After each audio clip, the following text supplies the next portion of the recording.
Welcome and thank you for joining me. I'm Jerry Oginski, a New York medical malpractice and personal injury trial lawyer practicing law here in the state of New York. Today's topic is about the straight truth about the top 5 reasons why you should not sue your doctor. Reason number 1, you like your doctor, and who doesn't? We put our trust in doctors' hands. We put our lives in their hands. And what happens when they betray that trust? What happens if you suffer an injury as a result of improper medical care that results in a significant and permanent injury and disability? Well, I've had people come into my office to tell me that they like their doctor so much they don't want to bring a lawsuit against them. And I say that's perfectly fine. If that's the way you feel, then by no means should you bring a lawsuit against them. I also tell them that weeks and months from now, if you are still disabled as a result of your injury and cannot go back to work, or if you lose your job as a result of your disability, feelings of anger and hostility will surface, and now you will be looking, most likely, to bring an action against the doctor for the harm that was caused to you through no fault of your own. So now you're disabled, you cannot do your daily activities, you cannot return to work, and now you're sitting home wondering what you're going to do for the rest of your life, and how you're going to improve your life, and whether or not you should be bringing an action to seek compensation against the doctor that caused you harm. Number 2, what good will the money do you? Now, that's a typical phrase that defense attorneys like to raise during jury selection and, most importantly, during closing arguments in a trial.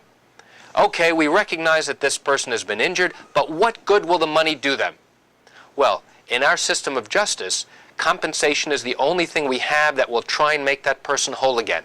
We can't turn the clock back. We can't go back and say, doctor, do me a favor, don't do that, because this person will suffer an injury if you do that.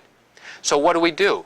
Well, our system allows us to obtain compensation, and literally, anytime someone causes harm to someone else, they incur a debt that has to be repaid, okay? And that debt can be repaid in terms of the patient's medical expenses and the costs of surgery and any treatment the patient needs to try and get better. But what about other economic expenses like their lost earnings, their inability to go to work, their inability to provide for their family? Well, we can calculate that. But what about the intangibles, like pain and suffering? The pain that the person experienced from the time of the malpractice until the time that the case is resolved. That is a finite period of time, but then what about their future?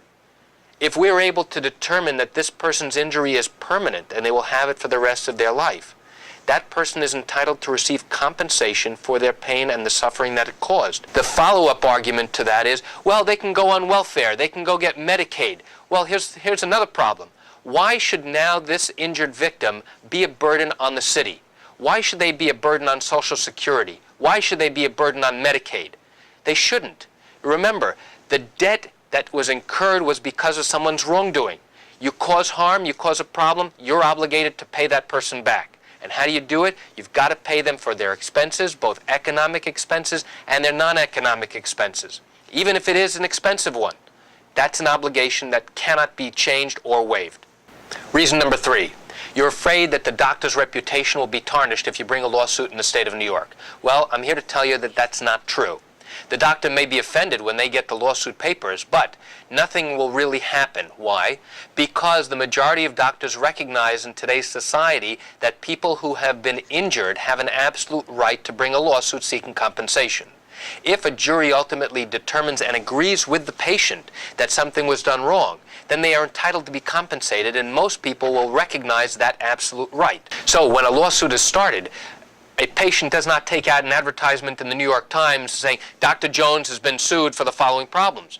Most malpractice cases in New York tend to be relatively private matters, unless, of course, it's something so egregious and so outrageous that it involves a lot of news coverage. But for the most part, the doctor's reputation will not be tarnished in any regard. Reason number 4, your doctor will be banished from the medical community if they are sued for malpractice. That is absolutely incorrect.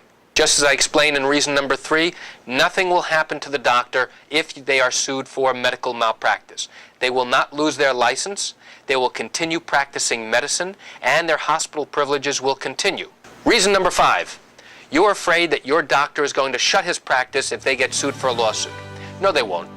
Their practice is going to continue. That's it for today's video tip on the top 5 reasons why you shouldn't sue your doctor. Thank you for joining me. I'm Jerry Oginski. Have a great day.